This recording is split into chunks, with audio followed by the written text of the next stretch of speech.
How we doing there, boys and girls? Manthieus here, and welcome back to another video. So today we're going to do a little bit of a farming guide video. We're going to look at exotic leather. Now this is a material from all the way back in Mr. Pandaria, but it's kind of in the public eye a little bit at the moment. And if you don't know why, then take a look at the Mage Tower and you'll understand. But exotic leather is the main leather, one of the main two leathers, I should say, from Mr. Pandaria, and it's a good one to just keep some up on the auction house. It's one of those materials that seems to still maintain its value throughout time, so let's take a look at how much you can get of it, where you get it from, and some, a few hints and tips on exactly how you can min-max it.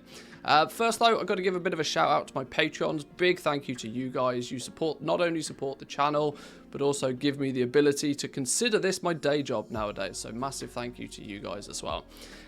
Let's dive straight in then. Let's talk about a couple of the things that we can do to quickly optimize your character for the purpose of skinning. I chose to do this on a Worgen. Now a Worgen has the ratio of faster skinning, which is very handy to have. You can circumvent this by using Dark Moon Firewater if you wish, but if you happen to have a Worgen that's free and not doing anything, then why not? Secondly, I chose to do it on a Druid. Doing it on a Druid is really handy. We're doing a lot of flying and dismounting and then flying again. That instant flight form is always really helpful.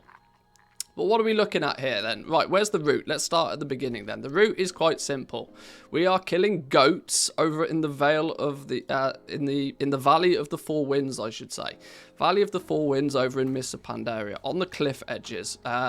Kunzen Village, I believe, is what it's actually called.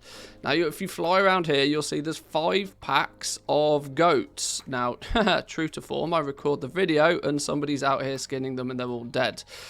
They spawn in these locations on top of this. Here we go, for example, these dudes, the stout staghorns. These things, they spawn in packs of usually 5 or 6. You can drop down, drop an AoE. If you're high level, you're going to one-shot these. I think I'm only level 52 at this point and still instantly one-shot them. Skin them up and there's your exotic leather. It's not too complicated. We on stream today, twitch.tv/Manthieus, shameless plug. Today on Twitch we did a bit of testing. We came out here, we did 3 20-minute farming sessions out here. We ran around, we killed everything, we skinned it all up and we tracked our progress. So let's talk about the results then real quickly. In fact, I'm going to go as far as to just show you my notes. It's going to be easier. So in 3 20-minute farms, we got 373 leather, 354 leather, and 374 leather. So with a Worgen, with a Druid, you have the opportunity there to get somewhere between 350 to 375 leather. Another thing to note is you do also get Motes of Harmony. If you are looking for the Motes of Harmony get turned into Spirits of Harmony, which there's multitudes of uses for Spirits of Harmony. If you need them, you'll know why. If you don't need them, put them on the auction house because they're still nicely valuable. You can see here we got a couple. Combine 10 Motes of Harmony to make a Spirit of Harmony. These are still quite valuable as well. There are some other things you're going to get from this little farm. You're going to get a bunch of grey items, vendor them. You're going to get a bunch of green items, vendor them. In before somebody says, well, what about transmog? Not really. You might find a couple of pieces for your own personal appearance collection, but for the most part, you're going to vendor 95% of the greens, so I didn't bother talking about them.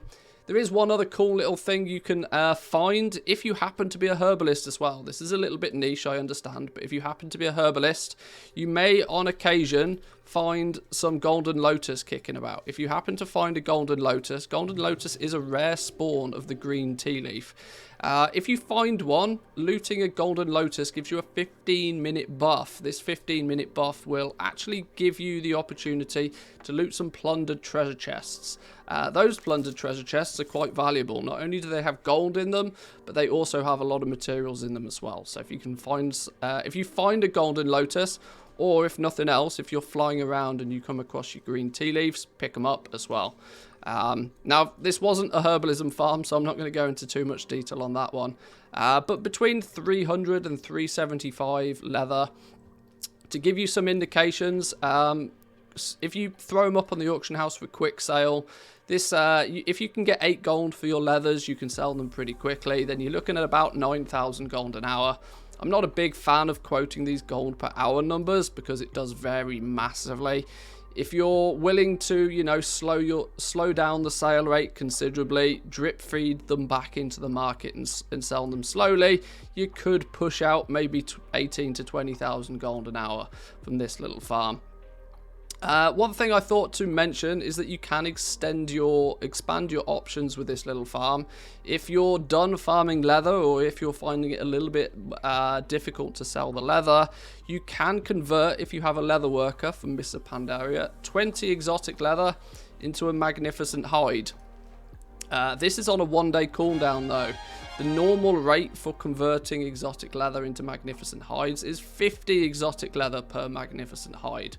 And magnificent hide is literally, there's a G in there, magnificent hide is literally the material that goes into crafting nearly every single Mr. Pandaria leatherworking pattern. So this is always in demand, and if you check your auction house for this, you'll probably see A, not much of it, and B, you'll also see it's quite pricey.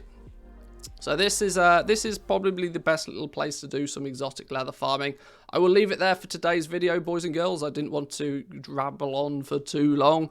But if you like these videos, remember to give the video a like. Subscribe if you're new around here. And I'll catch you guys next time.